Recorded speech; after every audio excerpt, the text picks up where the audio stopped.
Hai, Assalamualaikum dan selamat sejahtera semua. Bagi Sains Tingkatan 2, hari ini kita akan belajar tentang bab 5 air dan larutan.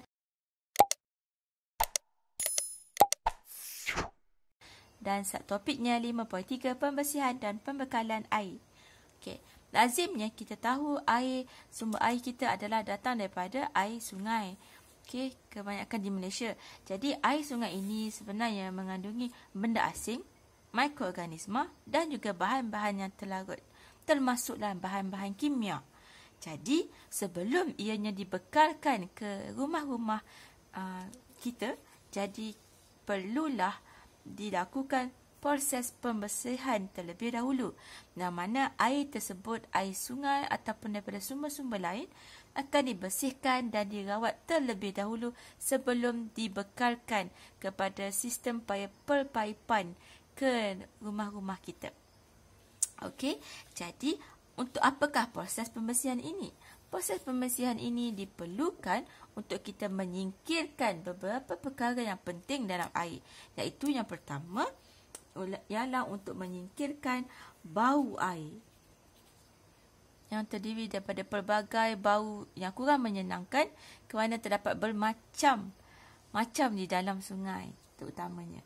Seterusnya adalah warna. Kita pun tahu warna sungai biasanya akan berwarna seperti warna teh tarik ataupun Milo. Jadi kita nak ubah warna tu supaya menjadi jernih sebelum dibekalkan. Seterusnya adalah rasanya. Dan untuk kita menyingkirkan juga mikroorganisma yang berbahaya dan juga tidak berbahaya. Dan akhirnya adalah untuk menyingkirkan bahan-bahan terlarut, termasuklah bahan kimia. Kerana terdapat perindustrian yang masih lagi mengalirkan bahan-bahan toksik ataupun membuang bahan-bahan toksiknya ke dalam sistem perairan, perpawitan sehinggalah sampai ke sungai-sungai. Jadi perkara ini amat berbahaya. Jadi air tersebut mesti dirawat terlebih dahulu.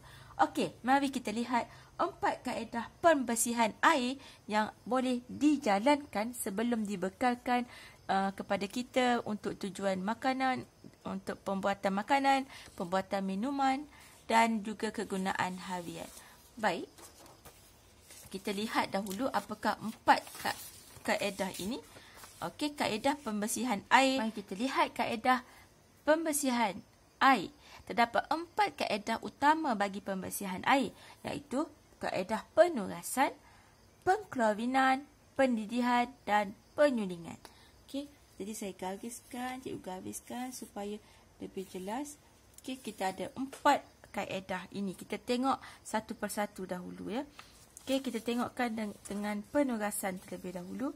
Okey, bagi penurasan, ini adalah kaedahnya. Yang mana air sungai akan diletakkan di atas dan akan melalui pasir halus. Bermula dengan yang halus ya.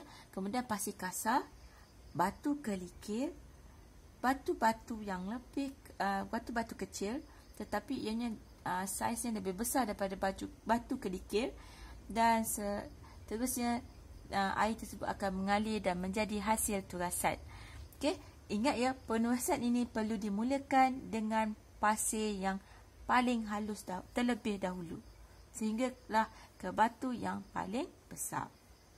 Baik, dan kita lihat ya, apakah kegunaan ataupun fungsi kaedah penurasan ini. Penurasan ialah untuk menyingkirkan benda asing sebenarnya. Benda asing yang terampai. Okey, benda asing ni biasanya adalah yang lebih besar daripada segi saiznya. Okey, yang terampai saya tulis ya. Terampai saya tulis. Okey, yang terdapat di dalam air tersebut. Contohnya ialah daun, sepihan-sepihan kayu, sepihan-sepihan daun yang telah pun koyak dan juga bangkai-bangkai binatang, serangga-serangga yang telah pun mati ataupun yang masih hidup. Okey, dan hasil penurasan ini yang kita dapat hasilkan ialah ianya lebih jernih dan juga tetapi walau bagaimana jernih sekalipun ya, tetapi ianya masih lagi mengandungi mikroorganisma. Okey, dan ini masih belum selamat untuk diminum. Okey, yang kedua, kaedah kedua yang kita nak lihat hari ini adalah pengklorinan. Okey, kita pun tahu klorin adalah sesuatu bahan kimia yang sering digunakan di loji-loji pembersihan air kerana keupayaannya dalam membunuh mikroorganisma. Okey, kita lihat. Ini adalah kaedah pengklorinan. Di sini kita letakkan, titiskan sahaja larutan klorin di dalam air. Macam biasa juga, siapa yang biasa membela ikan di dalam akuarium. Jadi sebelum kita memindahkan ikan ke dalam air di dalam akuarium yang kita baru lepas cuci, jadi kita kena biarkan dahulu air tersebut sehingga beberapa jam, dan ataupun kita boleh letakkan juga bahan kimia yang dapat menyingkirkan air klorin tersebut di dalam air, kerana ianya dikhawatiri akan menyebabkan keracunan bagi ikan-ikan. Ini membuktikan bahawa air pipe kita yang dibekalkan kepada kita mengandungi klorin. Okey, jadi tapi kaedah ini sangat penting untuk membunuh bakteria dan mikroorganisma yang lain. Jadi di sini ialah fungsinya membunuh mikroorganisma.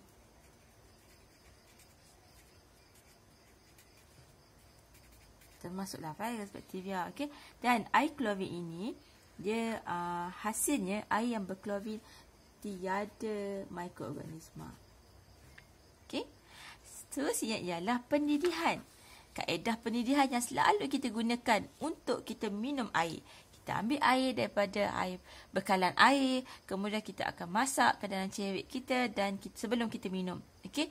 Dan ini adalah kaedah yang paling mudah untuk kita lakukan di rumah kita. Okey, senang saja, kita panaskan saja air sehinggalah mencapai takat didih air, iaitu 100 darjah Celsius. Okey, jadi kita tengok sama juga pendidihan ialah untuk membunuh mikroorganisma. Termasuklah bakteria dan juga virus. Okey, air yang mendidih ini hasilnya tiada mikroorganisma. Jadi ianya selamat untuk diminum. Sama seperti pengklorinan juga. Tetapi pengklorinan ni kita perlu ada dos je lah supaya ianya selamat untuk kita minum. Dos pengklorinan klorin tersebut kan. Okey, seterusnya adalah penyulingan. Okey, ini adalah kaedah untuk penyulingan. Okey, bermula dengan kita panaskan larutan air garam biasa. Biasanya penyulingan ini kita selalu lakukan bagi air yang air laut ya, yang masin. Jadi air laut itu iaitu larutan yang ada garam, kita panaskan bersama-sama dengan serpihan porselin di dalam kelalang berdasar bulat sehinggalah ianya berubah menjadi steam. Okey, mendidih sehinggalah berubah menjadi steam, naik ke atas, dan steam itu apabila disejukkan dalam kondenser libik ini, yang mana air akan dimasukkan dan air di sekeliling kondenser ini akan mengalir dan menyejukkan steam yang dihasilkan tadi. Jadi steam, haba daripada steam akan dikeluarkan ke air tersebut dan air itu akan dibawa keluar. Air yang panas ya dibawa keluar. Air yang sejuk pula dibawa masuk untuk ambil semula air haba daripada steam Okey, yang mana yang daripada steam yang disejukkan akan berubah menjadi air yang lebih berbentuk cecair. Kita bersyukur kerana Malaysia mampu membekalkan bekalan air yang bersih kepada kita, kepada setiap rumah. Okey, tapi terdapat beberapa negara lain yang menghadapi krisis kekurangan bekalan air untuk dibekalkan kepada penduduknya kerana faktor kepadatan penduduk yang ramai, kerana tiada sumber air seperti air sungai yang banyak ataupun yang mencukupi, ataupun kerana faktor muka bumi yang bergunung ganang, ataupun terdiri daripada padang pasir yang kering dan kekurangan air. Jadi, negara-negara ini terpaksa berusaha untuk dan menggunakan pelbagai kaedah dan teknologi untuk cuba membekalkan air kepada semua penduduknya. Okey, jadi mari kita lihat apakah contoh-contoh kaedah yang digunakan oleh negara-negara lain. Okey, kita mulakan dengan yang pertama, iaitu negara Singapura, iaitu jiran kita sendiri.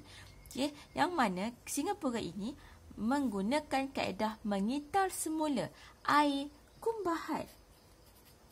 Ya, iaitu air buangan yang telah pun digunakan.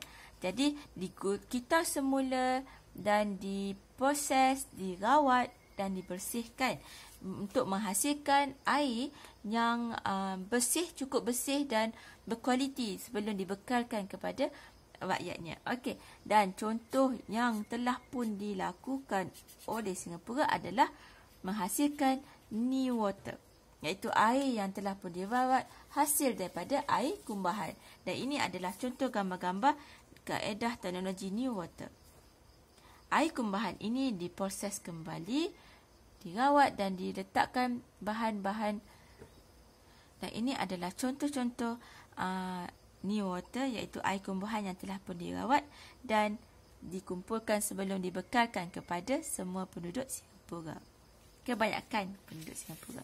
Okey, kaedah yang kedua ialah negara-negara timur menggunakan kaedah penyahgaraman air laut. Okay, kita tahu negara-negara Timur Tengah ini biasanya terdiri daripada negara-negara yang mempunyai padang pasir yang besar dan mempunyai sumber air yang sangat berkurang. Jadi antara sumber air yang mudah didapati ialah air laut, dan air laut ini yang kita tahu mengandungi garam dan mineral yang sangat banyak diproses terlebih dahulu supaya garam dan mineral itu dapat disingkirkan sebelum dijadikan sebagai minuman dan juga kegunaan harian. Jadi proses nyah garam air laut ini juga kita kenali sebagai desalinasi, iaitu daripada air laut berubah menjadi air tawar untuk diminum. Okey, ini antara gambar raja proses desalinasi yang dijalankan di tepi pinggiran laut, dan ini adalah proses desalination in English, ya, desalinasi. Dan proses ini ialah dengan menyedut air laut, pam air laut, kemudian air laut itu diproses sama seperti kaedah penyulingan yang mana kita singkirkan garam dan juga mineral daripada air laut tersebut sebelum ianya menjadi air fresh water, iaitu air tawar untuk kita minum dan juga untuk kegunaan domestik dan juga perindustrian. Okey. Dan terakhir sekali adalah teknologi di negara Chile, yang mana ianya mengumpulkan kabus yang berwarna putih, ya, yang banyak dekat pergunungan. Jadi dihasilkan air melalui pengumpulan kabus ini, terutamanya di kawasan pegunungan, kerana kawasan pegunungan dekat atas pegunungan mempunyai kabus yang banyak. Jadi dia menggunakan teknologi perangkap kabus. Okey, dia trap kabus itu di atas pegunungan. Okey, contohnya ini gambar rajahnya. Okey, ini adalah kawasan pegunungan yang mana diletakkan perangkap kabus ini, dan kabus yang terdiri daripada titisan-titisan halus wap air, okey, akan dikumpulkan dan hasil pengumpulan akan menghasilkan air yang banyak, kemudiannya akan disalurkan ke dalam tangki. Sama seperti gambar wajah ini, iaitu perangkap kabus yang lebih kecil. Okey, sama juga mengumpulkan kabus pada net ini. Kemudian kabus ini yang telah berkumpul menjadi air dan dikumpulkan di dalam kolektor ini, ya, pengumpul ini. Kemudian akan disalurkan ke dalam tangki air dan ianya akan digunakan oleh penduduk setempat, terutamanya di kawasan pegunungan. Okay. Dan ini adalah ketiga kaedah lain ataupun alternatif lain yang telah digunakan oleh negara-negara yang menghadapi krisis kekurangan bekalan air. Baik, kita akan teruskan dengan sistem pembekalan air dan bagaimanakah air sungai itu dirawat, dibersihkan dan diproses sebelum dihantar ke rumah kita. Okey, sistem bagi bekalan air di Malaysia, kita mempunyai takungan air yang mencukupi. Kita seharusnya bersyukur di atas nikmat ini ya. Jadi ini antara takungan-takungan air di empangan yang terdapat di Malaysia. Contohnya, banyak air tawar yang kita boleh gunakan dan bekalkan ke seluruh penduduk dan rakyat Malaysia. Okay. Dan ini adalah sistem pembekalan airnya yang bermula dengan penapisan. Kerana kita pun tahu ya, air sungai ini kadang-kadang warnanya keruh seperti air teh tarik dan bermacam-macam daun dan juga ranting kayu yang terdapat di dalamnya. Jadi semua itu perlu ditapiskan terlebih dahulu untuk kita singkirkan bahan-bahan ini. Bahan-bahan benda asing terampai. Okay. Yang seterusnya setelah ditapis dan benda-benda asing terampai yang besar-besar ini disingkirkan, jadi kita akan melakukan proses pengoksidaan. Oksida yang mana kita belajar maksudnya menambahkan oksigen ke dalam air. Okay. Seterusnya adalah penggumpalan, iaitu kita cuba untuk menggumpalkan lumpur-lumpur yang halus di dalam air yang menjadikan dia warna coklat tadi. Kita gumpalkan dan kita gumpalkan lumpur ini sehinggalah lumpur ini akan mudah untuk diasingkan daripada air. Dan mana apabila mudah untuk diasingkan, jadi kita boleh enapkan, proses pengenapan lumpur ini ke bawah sebelum air yang tanpa lumpur ini disalurkan ke tangki. Proses seterusnya iaitu tangki penurasan, yang mana kita cuba untuk turas dan tapis lebihan bahan-bahan terampai yang lebih kecil daripada proses penapisan tadi. Dan akhir sekali, setelah dituras dan menghasilkan air yang jernih, jadi hasilnya kita akan klorinkan dan kita tambahkan klorin dan juga fluorida. Okey. Dan proses ini kita boleh dapat lihat dengan jelas melalui carta alih ini. Dan ini pula adalah gambar wajah yang menerangkan tentang carta alih sebentar tadi. Okey, saya tunjukkan kedua-duanya.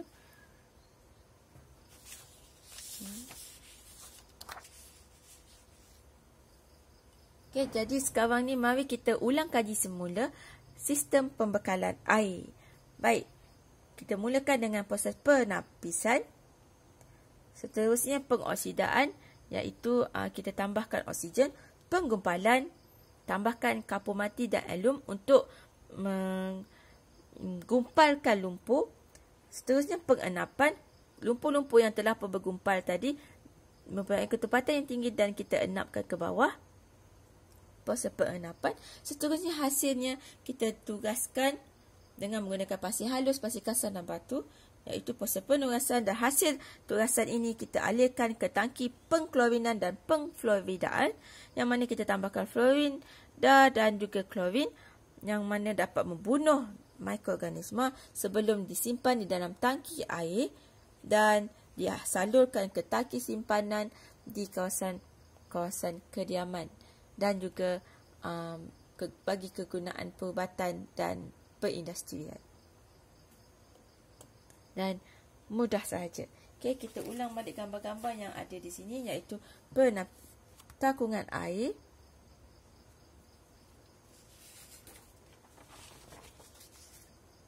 Mari kita buat ulang kaji tentang sistem pembekalan air. Yang pertama ialah kita singkirkan benda asing seperti ranting, kayu dan daun. Yang kedua, kita tambahkan oksigen ke dalam air. Tujuan kita tambahkan oksigen ini sebenarnya adalah untuk menyingkirkan bau dan rasa yang kurang menyenangkan ataupun kurang baik di dalam air tersebut. Seterusnya ialah kita masukkan alum dan juga kapur mati bagi menggumpalkan zarah-zarah lumpur supaya mudah untuk ditenggelamkan, dan bagi kapur mati untuk mengurangkan tahap keoksidan air sungai. Seterusnya ialah kita mendapkan bahan-bahan terampai di dasar tangki. Okey, kita melakukan proses perenapan di sini. Seterusnya kita singkirkan benda asing pula yang lebih halus menggunakan penapis pasir, iaitu kaedah penugasan. Dan klorin ditambah bagi membunuh mikroorganisma. Klorida pula bagi merupakan salah satu bahan bagi mengelakkan perebutan gigi. Jadi, kita ulang kaji lagi apakah proses-proses yang terlibat di dalam menyingkirkan benda asing ini. Okey, yang pertama ialah penapisan. Singkir benda asing. Yang kedua, bagi menambahkan oksigen supaya dapat singkirkan bau dan rasa air yang kurang enak ke persekitaran. Jadi ini adalah proses pengoksidaan.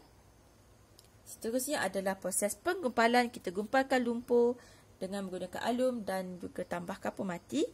Kemudian kita enapkan, iaitu kita mendapkan bahan-bahan terampai lumpur semua ke dasar tangki, iaitu proses pengenapan.